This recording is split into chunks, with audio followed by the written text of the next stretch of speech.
আসসালামু আলাইকুম গাইস, কেমন আছেন আপনারা? আমি আলহামদুলিল্লাহ ভালো আছি আপনাদের দোয়ায়।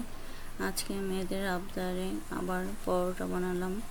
আর আমার কাছে তো পরোটা আর চা অনেক অনেক বেশি ফেভারিট।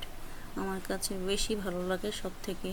দুনিয়ার যত নাস্তা আছে তার চেয়ে সব থেকে বেশি ভালো লাগে পরোটা আর চা। দুধ চা হলে তার কোনো কথাই নেই। কিন্তু আজকে মনটা অনেক খারাপ ছিল।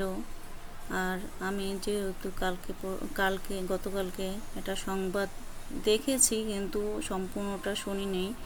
আর এই ঘটনাটা দেখার পর, ভিডিওতে দেখার পর, জানার পর আমার তখন থেকেই মনটা অনেক খারাপ ছিল। কিভাবে সেই লোকটা এই যে আমাদের রেল স্টেশনে অ্যাক্সিডেন্ট হইল, এটা দেখে অনেক মনটা খারাপ ছিল। আর কিছু করতে ইচ্ছা করছিল না, তারপরও মেয়েরা আবদার করলো, তাই এই পরোটা বানালাম। আর ওরা এটা আলু ঝোল দিয়ে খেয়েছে, আর আমি চা দিয়ে খেয়েছি। এটাই ছিল। আসসালামু আলাইকুম।